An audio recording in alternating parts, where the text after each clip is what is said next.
A continuación, leeremos algunos fragmentos del libro La toma de decisiones en el ajedrez posicional de Boris Gelfand.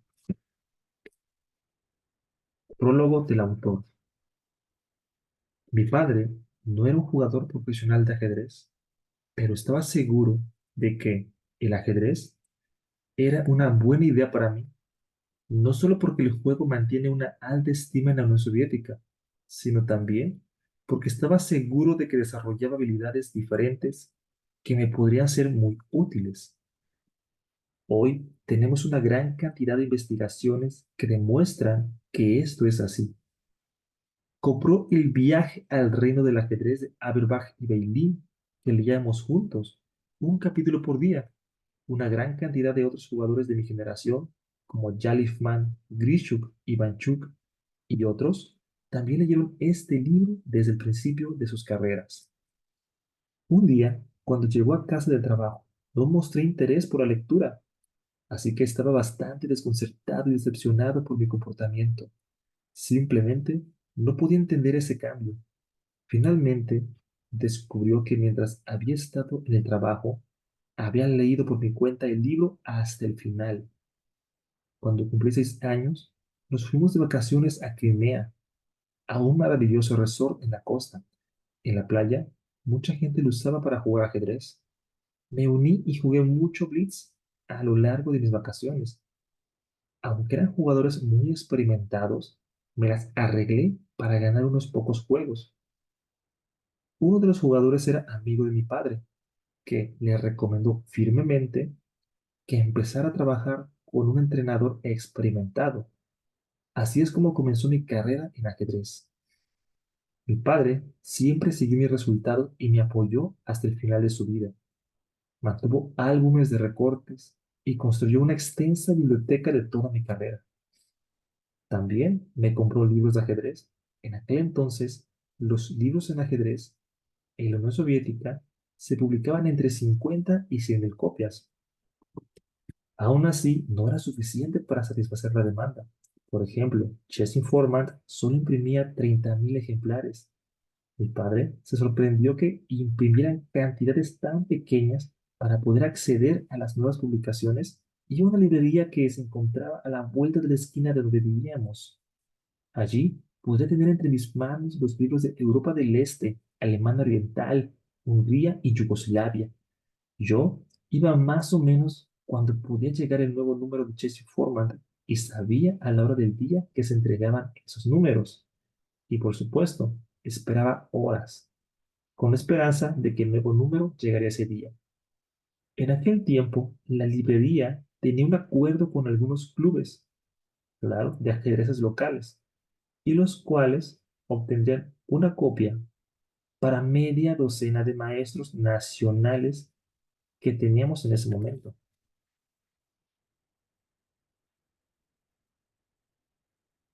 Por otra parte, solo había alrededor de 5 ejemplares restantes para los demás ajedrecistas de Minsk. Después de algunos años en la tienda, ya me conocían y me reservaban el último ejemplar de Chess Informant, pero solo después de haber demostrado mi compromiso.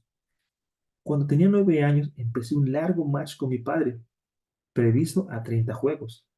A veces, cuando iba a cometer un error, le decía, papi, estás cometiendo un error, y le sugería otra jugada que podía hacer.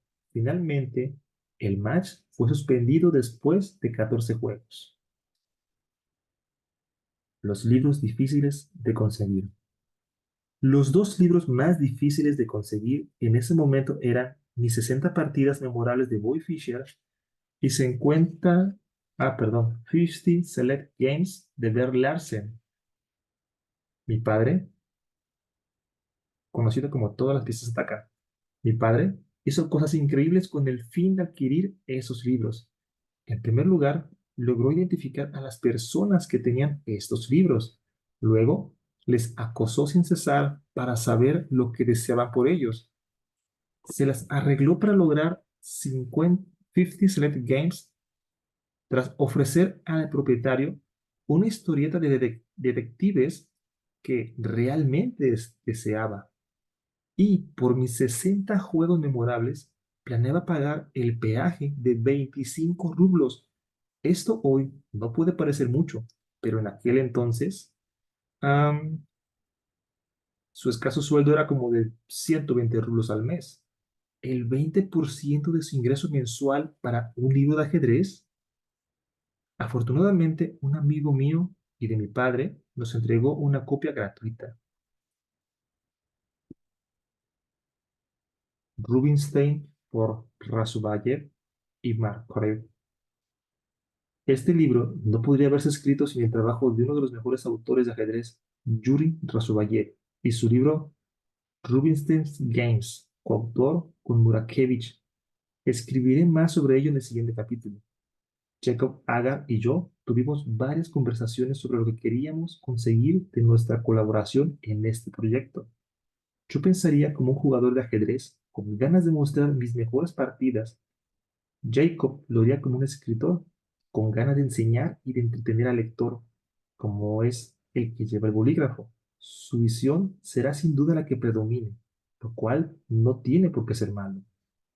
Nos pusimos de acuerdo en algo que haría que este libro fuera más interesante: reflexionar sobre la influencia de Rubinstein en mis propias partidas.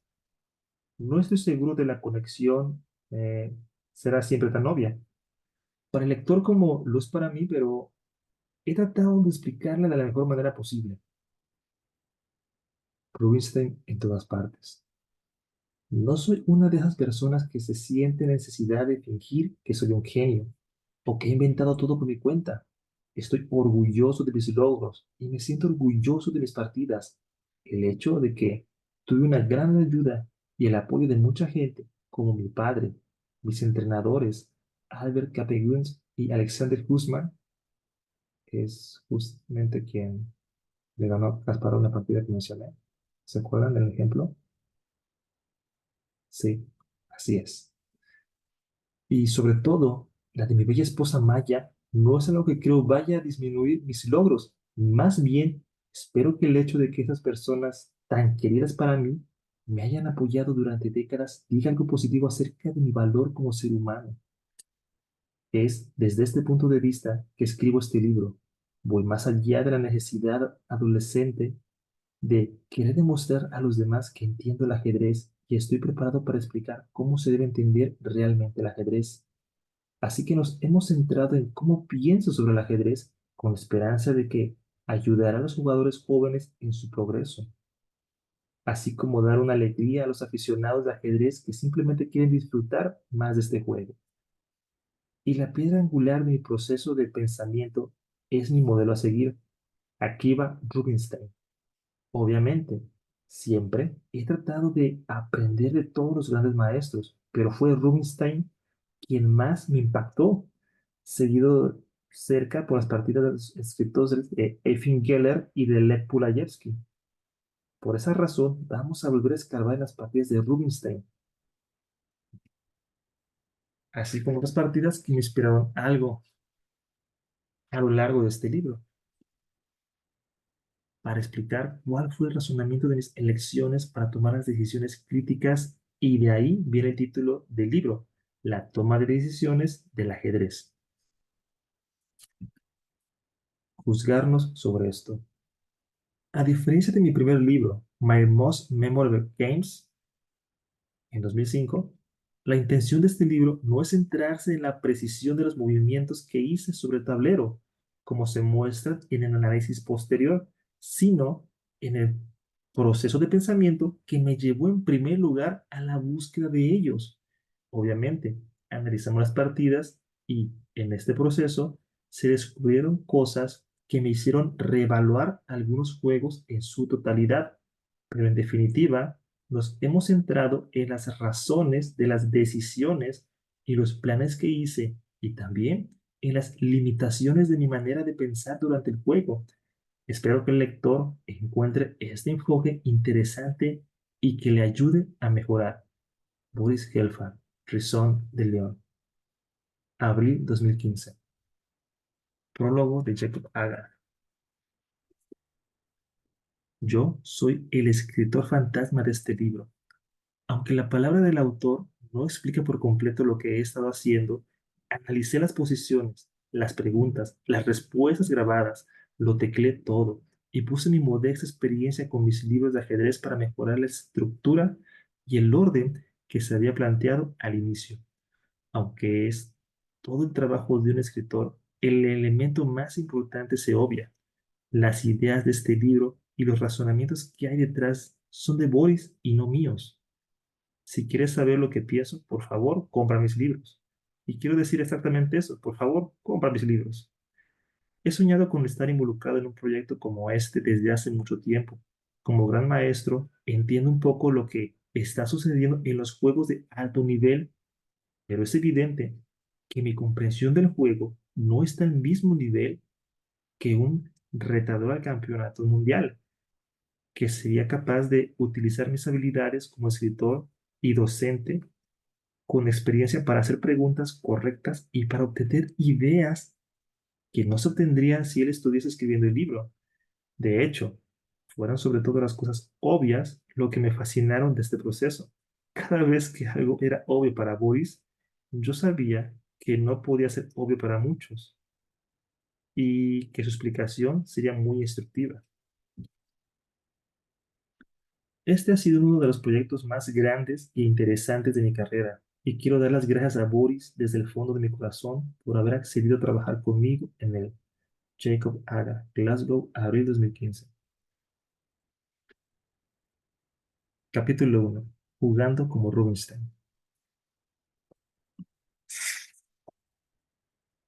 En la Unión Soviética había una serie de libros titulados Black Series, con las partidas de los mejores jugadores.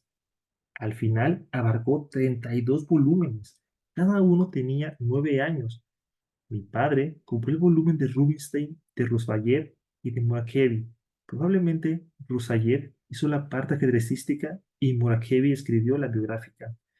Cuando regresé a casa de la escuela me emocioné tanto por este nuevo libro que llegué hasta el final y empecé a leerlo de nuevo desde el principio.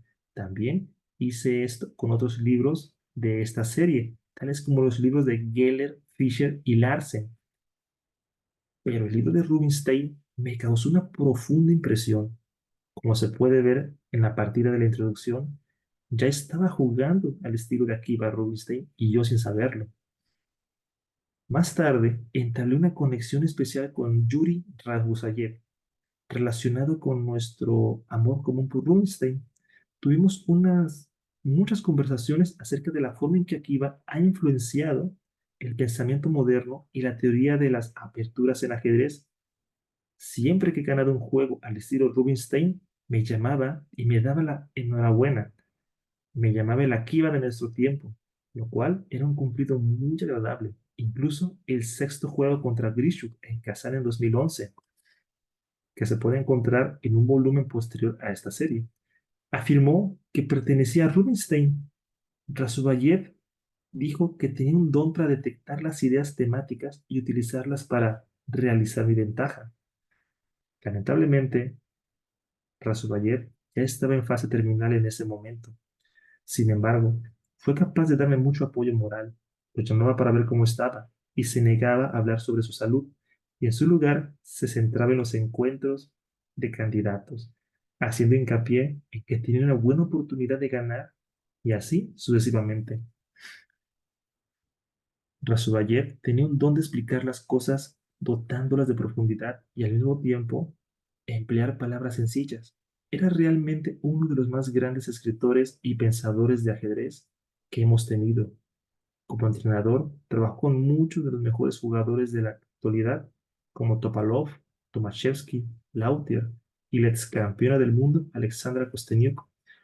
Por supuesto, no hay que dejar de mencionar el principal logro de Razuvayev como entrenador en los años 70.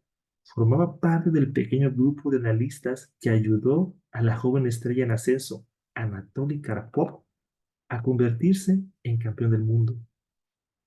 También fue capitán del equipo ruso que ganó la medalla de oro en Manila en 1992. La gran ayuda de Rubinstein. Casualmente, he jugado algunas de las mejores partidas de mi vida en el Memorial Rubinstein.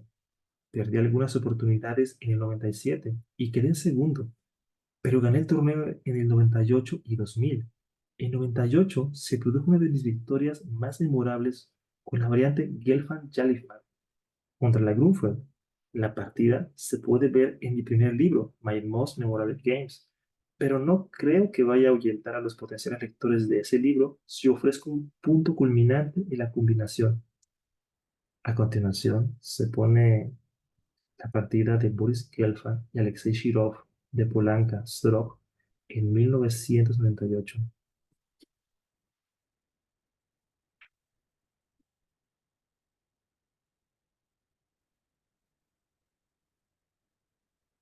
ganando al estilo Rubinstein. Es fácil malinterpretar este gran juego de Rubinstein, descartarlo ya que que está jugado contra un jugador más débil, jugando hace más de 100 años. Ok, aquí pongo un ejemplo. Pero también sería totalmente erróneo. Ok, seguimos. Aquí viene el Divanchu que ya mencioné antes, en el video anterior. Y vamos a saltar a la siguiente parte que dice el plan largo. Nimzovich escribió sobre Rubinstein que lo que más le sorprendió acerca de sus partidas era la increíble longitud de sus planes. Cuando nos fijamos en las partidas como las anteriores contra Schlechter y Canal, puedes ver que el juego de Rubinstein en la apertura, medio juego y el final tiene corrección. Todo está anotado en lo que parece ser un plan largo. Encuentra un camino en el comienzo del juego y sigue recto hasta el final. Ahora bien, no creo que sea posible predecir la forma en que se va a desarrollar el juego, pero lo que hizo el maestro Rubinstein fue desarrollar sus piezas, definió un objetivo y utilizó todas las maneras posibles para lograrlo, ya sea con procedimientos tácticos o mejorando la posición de sus piezas. Así es como lo veo, y es la forma en que trato de hacerlo. Ajedrez por equipos. Yo no he jugado para una gran cantidad de equipos, pero estuve involucrado en la construcción de un pequeño equipo para competir en los campeonatos de Rusia por equipos, junto con Igor Burstein, el cual es un gran fan del ajedrez y también el propietario de la probablemente mejor revista de ajedrez en el mundo, la famosa revista rusa 64. Nuestra idea era incorporar a jóvenes talentos para el equipo, tales como Giri, Caruana, Wang Hao, Karjakin, Nepomniachtchi y muchos otros. No teníamos un gran presupuesto, pero en este enfoque logramos construir un equipo fuerte. Otra idea del equipo era utilizar solo jugadores a los que les gustaba más el ajedrez que el póker. Esto puede sonar simple, pero en muchos de los otros equipos la preferencia entre los dos juegos era probablemente un poco más equilibrada. Prefiero jugar en un equipo donde los temas de conversación sean las partidas que acabamos de jugar. Más tarde, el equipo se fusionó con otro por razones financieras. Ganamos la Liga Rusa 2 veces y una vez la medalla de bronce en la Copa de Europa de Clubes. A lo largo de la mayor parte de su existencia, el equipo recibió el nombre de 64, pero tras su fusión fue llamado Moscú 64. Burstein finalmente estaba demasiado ocupado para participar en el equipo, pero aún continúa. En 2014 no pude jugar, pero el equipo obtuvo el segundo lugar. Un juego en un evento de equipos no es demasiado diferente de un juego individual, pero siempre es más agradable jugar en un equipo donde hay una buena camaradería en lugar de jugar en el posible equipo más fuerte. Si no se habla el uno con el otro después de la partida, ¿cuál es la idea de estar en el mismo equipo? Bueno, pues por ahora es un poco un adelanto de lo que les ofrece este libro de Boris Gelfand y Jacob Agar. Con respecto a las partidas, vamos a hacer una selección de algunas de ellas para ponerlas posteriormente y espero que les vaya agradando esta modalidad y tomen un poquito más en cuenta el material que se ha estado eh, realizando justamente en concordancia entre varios escritores de renombre y jugadores de élite como son Gelfand y Agar. Como bien lo dice Jacob Agar, él es prácticamente el puente o quien traduce las ideas de alguien tan, tan avanzado como Gelfand a jugadores pues que también son muy fuertes, pero que se les escapan algunas cosas. Así que nos vemos. Hasta la próxima.